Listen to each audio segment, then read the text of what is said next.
you're basically, having a competitor product, if you can basically show the data in your product in a better way, easier way, you win them right on the first screen, right? Right. That is something which That's you can fair. do as well, Yeah. right? And now, after you do the personalization, you understand a little bit. Don't try to ask like again 100 questions or 5 questions or a screen of 5, onboarding screens. That's what I'm talking about. One simple thing: ask for one question. That can happen only when you look at the whole PLG in multiple product loops. Right? I can just spend a couple of minutes there. Yeah. Before you go to the loops, what I was just thinking is personalization is very difficult, right? When you're talking about an enterprise company, which is not a PLG-led growth, let's say it's a sales-led growth company, personalization can happen when you're saying, hey, I'm looking at a different specific industry and this is what I want, and you build it for those use cases. Personalization is extremely difficult when you're going for scale. Correct. Right? When you're going growth at scale, how does PLG help? What inside PLG do you... I know you said onboarding, you asked them specific questions, but how do you personalize at scale? No, Ramesh, I kind of mentioned that when you invest on product and you try to make it simple, right? For example, if you're a CRM or if you are any productivity tool, you would ask them what is the goal in a single question. Hey, I wanted to increase my sales or whatever, right? But beyond that, get them into, a screen where you ask them to import data from existing products or from CSV. The moment they do that, you know about them, right? You know that, hey, this customer is importing data from a CSV file. He or she has not, probably doesn't have a full-fledged CRM.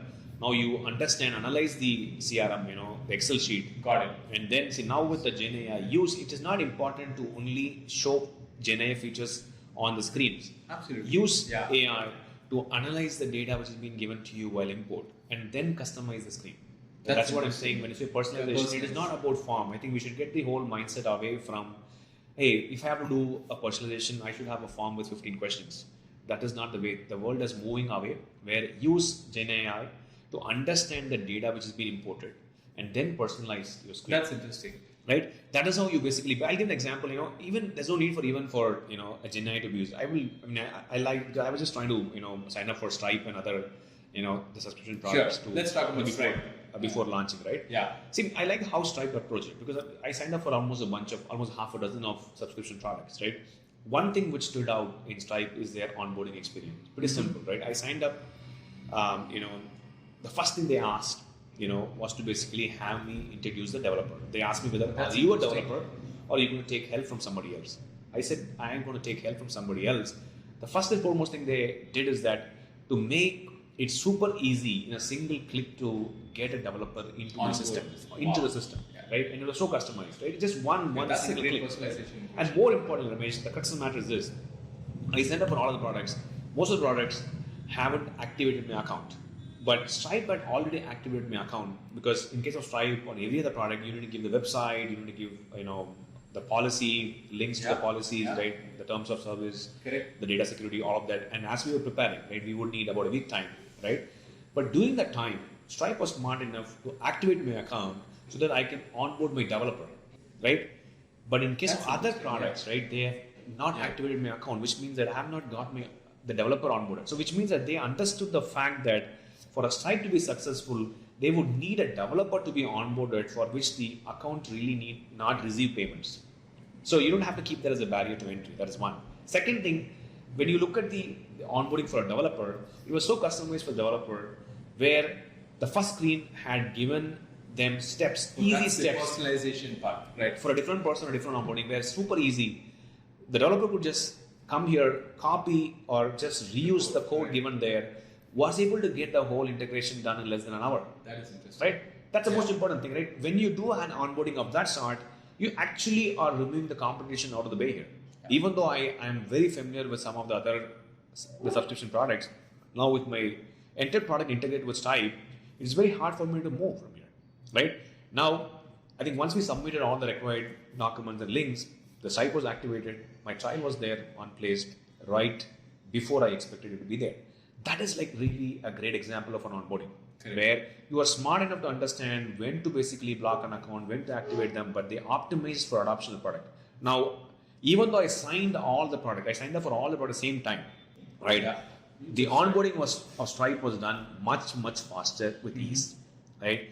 And hence, that is the good example of a PM. Personalization. During the trial. This is a very personalized, very simple to use, but you also understand what is important. The important thing is We here is did to... a great job of ensuring to Correct. understand context that, hey, Correct. High Performer is a startup and they probably needed...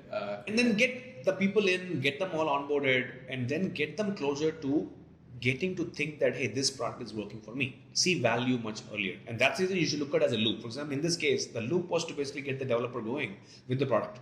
Once you do that, when the sign up happens, you see the trial users here, right? Yeah. Then the next comes in. Then talking about loops, I know you started this earlier when I interjected, and you said probably the third piece of a PLG, running a successful PLG motion is all about loops. You said think in loops, not funnels, right? What does that mean? Like, what's the difference between a funnel and a loop here? So in a conventional, I would say 15, 20 years back, right, we would look at somebody when we go to a customer, we have a contact us form, right? The customer would fill up the form, and then that would get into your Excel sheet or a CRM in any form and shape. Then it get assigned to a salesperson. Then he would try to reach out to you 3 days, 4 days. And the whole process, then there will be demo where you showcase the customer, and then 5% of them would basically agree to try, and this is what it was as a funnel, typically. Initially, when we started building this SaaS, we started to adopt the same funnel approach inside the product. We looked at them like, feature after feature using, right? Most of the time, you would not let your customers use your, the key features. The hero features were all hidden behind activation, right? That is the problem. So instead, the way you should look at the whole approach is that give them enough to try the product and useful, right? And so that it becomes a habit. Like I said, if you're doing a CRM product, if you're building a CRM, ensure that you help them input the data, right? Connect their important tools they use in their daily life. Like one of the good examples is Gmail or the calendar, right? And then can help them review their contact list in few clicks and then activate a bulk email. Interesting. So you don't wait for one step to be completed to go the next, and depending on the persona who you are going after, just shift to that loop rather than thinking about funnel. So I think one example probably is at High Performer is if you are a existing Twitter user and you are using High Performer, then the draft mode or the content creation mode is not as relevant as an analytics piece, because at analytics you get to know what's happening. But if someone's coming in new, and that's the context that you gather, for them the creation of the tweet is probably, and that's a loop very different from the analytics loop. Exactly. Right? Yeah, for somebody, exactly, Ramesh, for somebody who's been trying the product, who's been using Twitter, somebody like you who's been tweeting for the last 1 year extensively, does it make sense for us to basically put you on the creation path, on the post creation? Instead, we will put you on the analytics path, because you will want to first understand, hey, how am I performing? How is this tool analyzing what I've done in the past? Right? That's how we do it, right?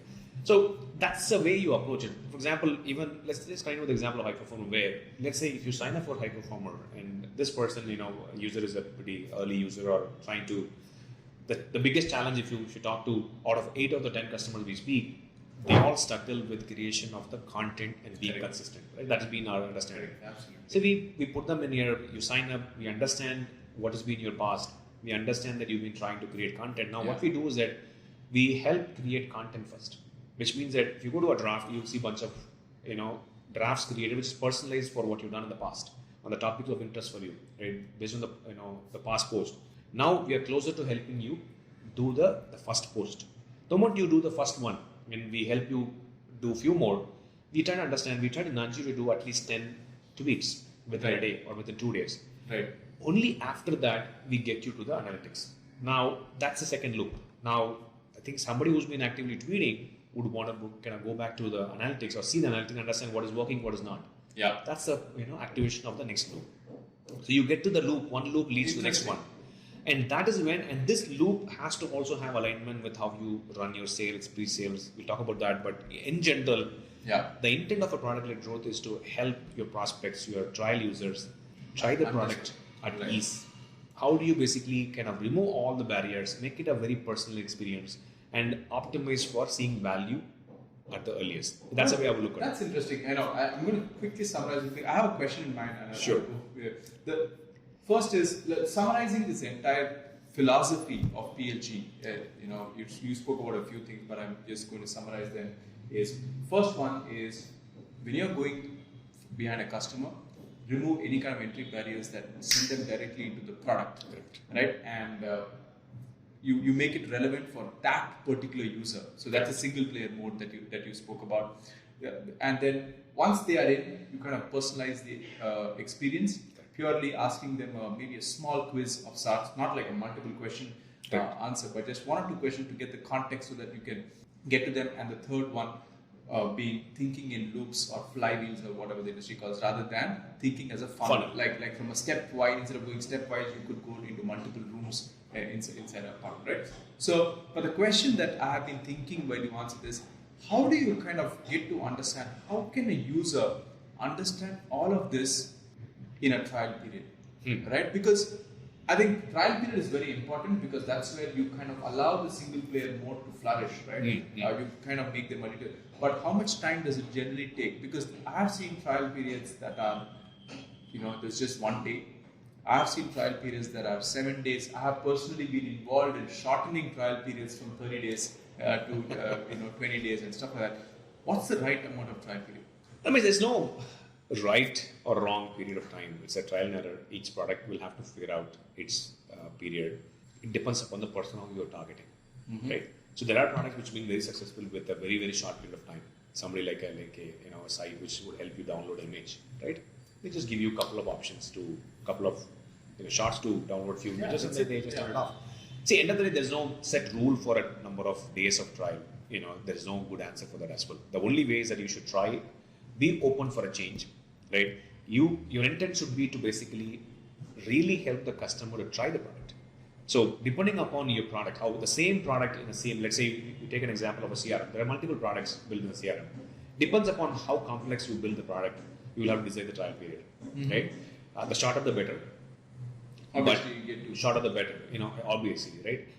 The other alternate is that for products which are very complexly built, a good option is to basically give them a freemium product, right? Where there's no question of trial period, right? So that's a way to limit the feature set. Correct. And then kind of ask them to use. Yeah, if you look at, I got to learn this over a period of time where this whole trial period is only in our mind, right? Your customer is always trying your product and the competition any given day. That's true. So you should do, the PLG is not only for the trial period. I mean, that's a very, very important thing, right? It is not only for prospecting.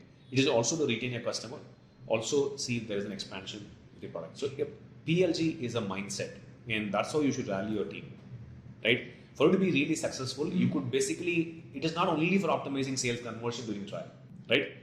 It is a holistic thing. It is a DNA, how you run the team, right? All members in the team has to rally together to make a true PLG work. That brings me to another interesting point when you say team, right?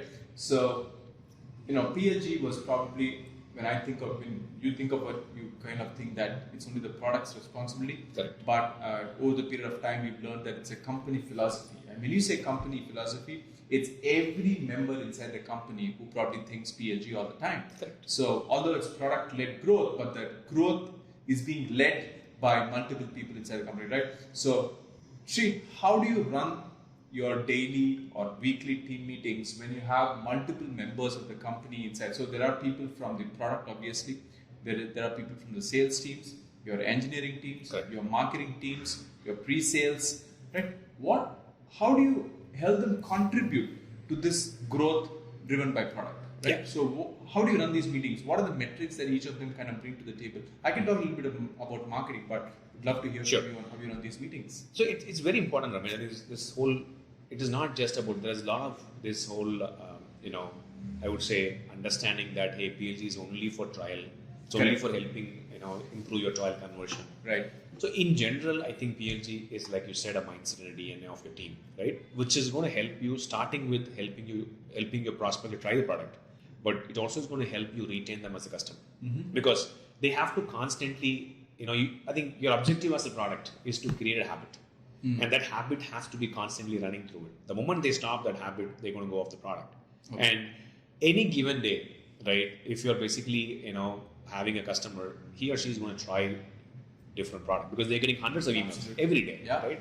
So it's very important today, that a PLG is executed over the life cycle of a customer, right? Having said that, how do you get this mindset? You should first start with giving this thinking, the rationale into the whole team. The whole team has to buy in that, hey, we have to make a product easy to use, right? You start with trial period, you start with your freemium, but it has to be a constant journey of the customer.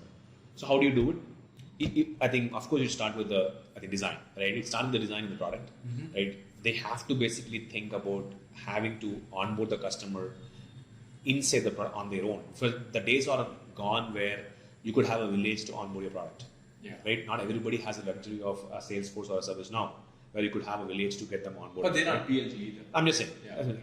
And those days are gone, which means that when a designer or a product manager, they come together and when they try to build the screens, they should think like, hey, you know what, if I have a customer who's trying to look at this product, how would they understand what we built?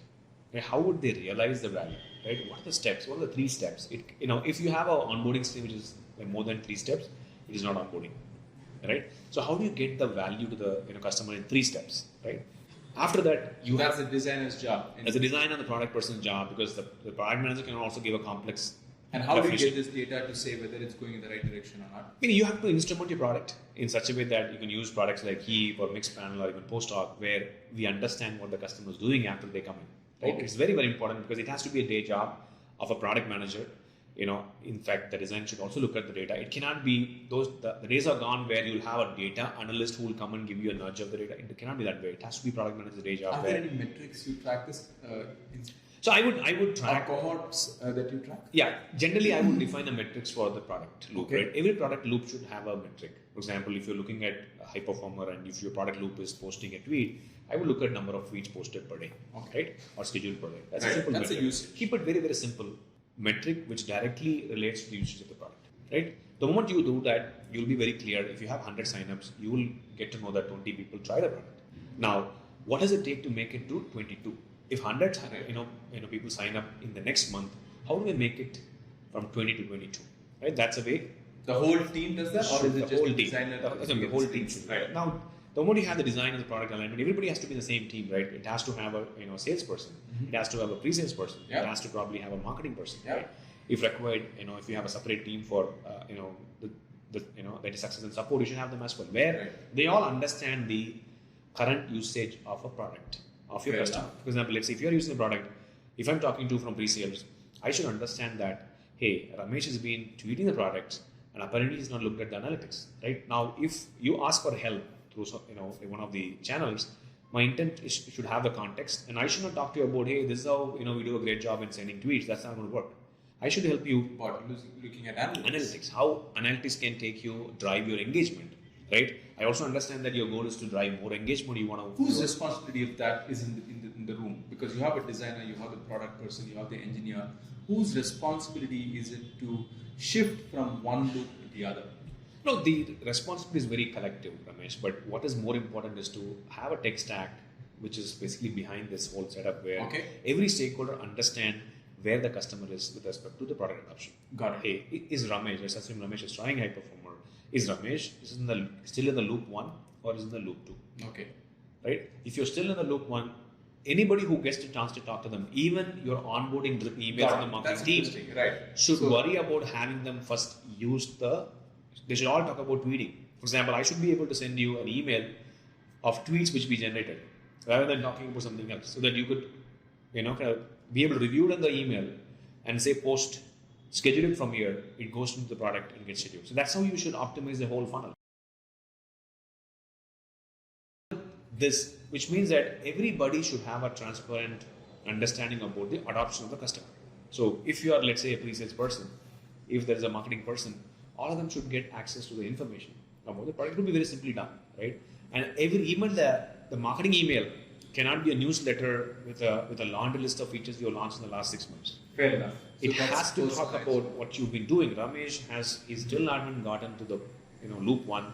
So the loop 1 means that you have given 3 options to get to the loop 2 or drive for adoption. That's how it happens. And it means that all stakeholders, including the salesperson, including the demo script, including the discovery script, if need be, should be aligned to this. All right. Right? So we spoke about the designer, the product, and everyone getting to know this. There's a big piece of marketing that also plays a role when it comes to the entire PLG, right? For various instances, in what are you guys going to promote, right? The product marketing manager thinks about what should be the drip email status that we're going after, right? Should we talk about analytics right away, or should we talk about the creation, depending on the persona? from a demand generation marketing person, it's all about some metrics like, hey, how many signups that have come have started using the product? So are we going behind the right audience per se, right? So if you could be targeting LinkedIn users who are probably not on Twitter, and we could fail as a company. But how do you kind of target users on Twitter to use high performance? I think that's the marketing person's job. And then it comes back to saying when someone is coming in, when are they using the product in the right way? So then we start looking at cohorts of users over let's say the trial period. So if it's for 7 days or 14 days, what's happening in the trial? Correct. That also gives us a lot of momentum. And how do you kind of position the product, right, for a particular user? So that's in the marketing side. I think from a pre-sales, obviously from a demo perspective, you kind of talk about, hey, what kind of a user are you? We've already captured that and personalize the demo to kind of show them, what will be the use cases, right, over there. So it's like I said, it's a company philosophy. When you're running a PLG, it's not an experiment to say that, hey, should we do PLG or not non-PLG? Although it's a very small term, it could come across as a very product-driven strategy. It is the company strategy. It is pretty much. At the end of the day, Ramesh, the rational or the objective is to make it easy to try and use the product. I'll tell you I will give a very, I would say, at scale, right? If you look at the Reliance Jio, right? If you remember the last year's IPO, they literally had opened up the whole, their PLG strategy. Freemium. Completely freemium. So that is nothing but driving adoption to the product. Now, if you see thousands and millions of people, are used to seeing sports on streaming, right? That's the the purpose of that whole freemium. Interesting. Right? That's the way you should look at it. So it is a business strategy. It's a more of a business goal how you want to run it.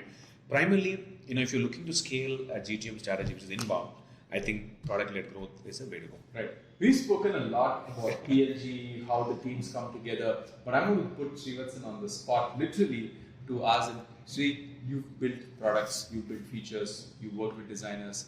What are some of the, if given a chance, you go back and correct some of the mistakes that you've done in the past? I mean, there are many mistakes. I think, I've learned through this whole thing by doing a lot of mistakes. I think more than mistakes, my learnings, a couple of aspects, right? See, what I've understood is that if you basically just imagine that you are the customer and when you see a screen, right, and that to the first couple of screens, if it gives me a feeling of being very overwhelming, right, that's a dead end, right? That's the most meaning. Like, for example, I've tried multiple things in the past. There are times when I have put up a screen full of questions.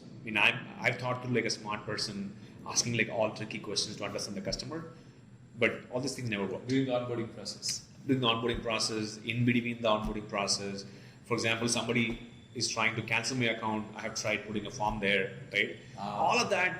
I'm just not this one, and then having a 5-step, a steps of sequence of a wizard of steps to follow. What I've realized is that when you make your customer feel overwhelming, right, that's the end of the tunnel, right? That is the most important learning for me, right? The customer should feel that, hey, this is easy for me to try, right? And they have to feel that, hey, I don't know how to do it tomorrow. Let me try today, right? And how can that happen? Is that very important to have a simple experience, right? But also break it into smaller chunks. We should be, the biggest learning is that, hey, how do you look at your product into multiple small product loops, which can aggregate to drive your adoption of a customer? I think that's where you keep coming back to the point of personalize it for one user. And then you say, hey, let's take the product in loops. Correct. I would say like a Stripe is a good, a winning strategy for PLG, right? I was sincerely trying to explore all products, right? But after a day or two, all my energy focus was basically want to choose one out of the rest because I would do that. I kind of naturally, gravitated towards Stripe. Does that also help the way you're thinking, Srivatsan, in kind of looking at the product roadmap when you talk about PLG? Because I'm sure when you're developing, there is a laundry list of features that we do. 100%. So, for example, I'll give and that mindset has changed for me, right? In the past, if I was doing what I'm doing right now, I would have built the next bunch of features. But today, everything we're doing is to basically drive adoption for the features we have released in high performance, which is helping customers to use the Twitter product, extensively well, right? That's a goal. So that's the goal, and that will be the goal for the product roadmap for the next few weeks or I don't know how long Right. until the time it takes, right? Even though we have a larger roadmap, big picture for the next couple of years, that's the change in my mindset as a product manager, as somebody who wants to build a business. Yeah. I want to make sure that we have active customers who are using the product before we even build more, right? That's a big change in the approach, and that can happen only when you realize that hey, there is no salesperson in my team right today to sell the product. The product has to sell it itself. So, Right? Ramesh, you've been driving people attention to people to try high performer, but now the high performer has to sell for itself. that's true. Right? And we also have cautiously decided that you're not going to hire a salesperson anytime soon right now, right? So which means that you have no choice but to make the product work for itself, And right? drive adoption. But that's an experiment. But like you said, product-led growth is not an experiment, but product-led growth strategy will have multiple experiments. Of course. And each company, would have to try multiple and figure out what works for them. Yeah, what I meant by product-led growth is not an experiment. It's not say, hey, let's have 1,000 people go and sell the product. Yeah. So So they also would we need. don't need them. We can do Yeah, that. but at the Ramesh, let's also be very clear that hey, we're not saying that we will not have salespeople at all. Yeah. But let's get the product to basically drive. First, you make your product easy for somebody to use, and then you make your life of a salesperson to sell it. Right? You know the way of selling. Correct, because it also helps the salesperson to sell because he's going to talk to people because you're already filtering them. Because instead of putting all the people who signed up on the product as a lead and assign to the sales rep, have only the product, the prospects or the trial users who are actively using the product, give it to the sales rep. That is the best lead scoring mechanism, I would say. Instead of saying Interesting.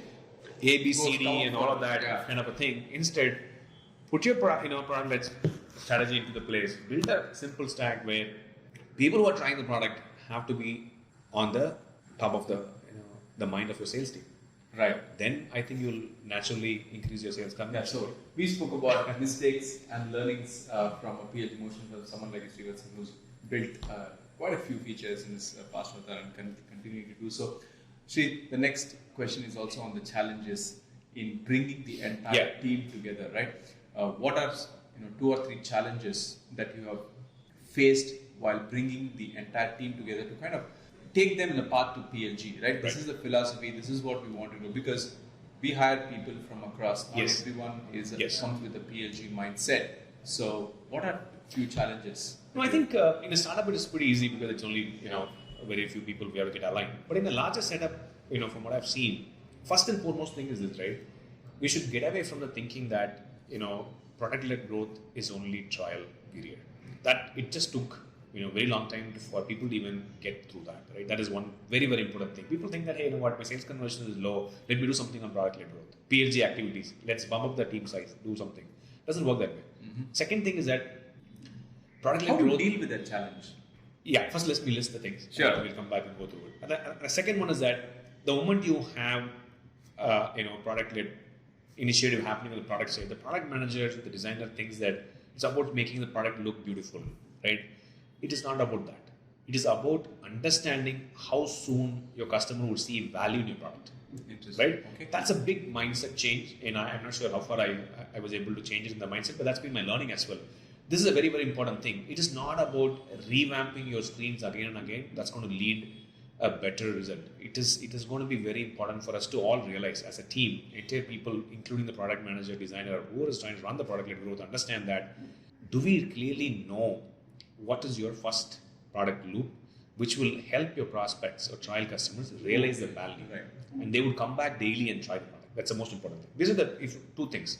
Now, on the first bit, it is a basically business problem in general, right? Because first we have to change the value, explain the value of a PLG. It has to come through internal, selling. That's where the product manager and the people who are running should Internal understand. selling, yeah. You have to go back internally and sell that was product-led growth is not optimizing your trial conversion. Mm-hmm. It's about using the product adoption. And as the result of driving product adoption, we believe you'll have higher conversion. The outcome of having a better adopted product is a better conversion during trial, better the retention as they become a customer.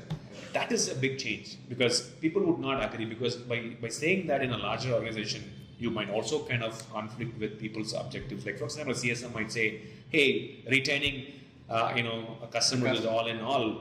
and I would use, a gauge site or a Tango to really understand What's going on. what's going on the product. I don't really think is important.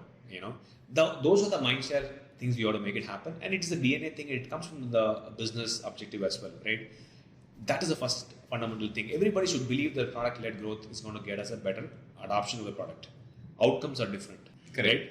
And product-led growth is not about conversion and sales, right? That's the biggest challenge I've seen. It's about usage. It's right? about product adoption and usage. Adoption and usage.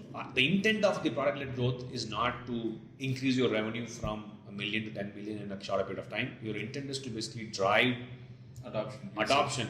The number of active customers from 100 to 500 over a period of time. That's the goal. And if the product meets the need of a customer, they will buy more.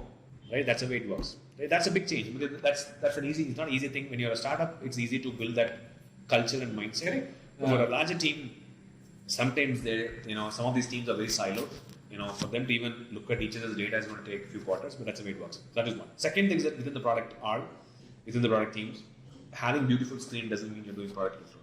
That's a very, very good takeaway. Having beautiful screens, a lot of white spaces is not necessarily product growth, right? You've got to make it very easy. What's your business goal? Has to be a question even asked within the product team, within the product managers, engineers, everybody, right? For example, I've been through this conversation with multiple engineers, rockstar engineers. You have to let them know that if the screen takes more than 5 seconds, you're also not helping the product-led growth cause, right? So that's how it has to be. That's interesting, yeah. So I think what we also try and do over here from a design perspective is just not create beautiful icons that we think the user will understand, but make it very apparent, very clear. Sometimes even English and wording, simple English just works. Right? So that's what I think we're making it design. I've also faced a few challenges when it comes to marketing. It's just not going all across and just say, okay, let's get as many users as possible, because we can't do that very easily, specifically if you have a lot of money power to go behind. It's about targeting the right user, right? You can't go behind just because someone has the ability to pay. You just can't go behind them. You have to go behind people who need your product. I think Ramesh, you've got a very important point, right? You cannot oversell on the website. Yeah. And drive for inbound traffic. Absolutely. And expect magic happen. So you have to keep that product-led growth starts from the top to bottom everywhere. It is even starts from the website. It leads to the thing. It's a company team DNA. Correct. And everybody should believe that, hey, how do I make it easy for somebody to try the product and use the product? It starts from the website. Right from if you're running a campaign and you have a landing page, you better say what is. So product-led loop, that's a different loop that we are talking about, the website loop, where you're kind of making it very easy to understand, apparent, and exactly targeting the persona rather than overselling. Right. So that's all about PLG that we have. So a lot of insights. Correct. Thank you, Sri, for taking us through all of this, and hopefully we build a very successful company. Sure. At High Performer through a product with multiple experiments. Multiple experiments, indeed, and keep following us. So that's it for today's edition. Thank you for tuning in to yet another edition of Reset to Zero, and we'll see you back soon. Sure. Thanks.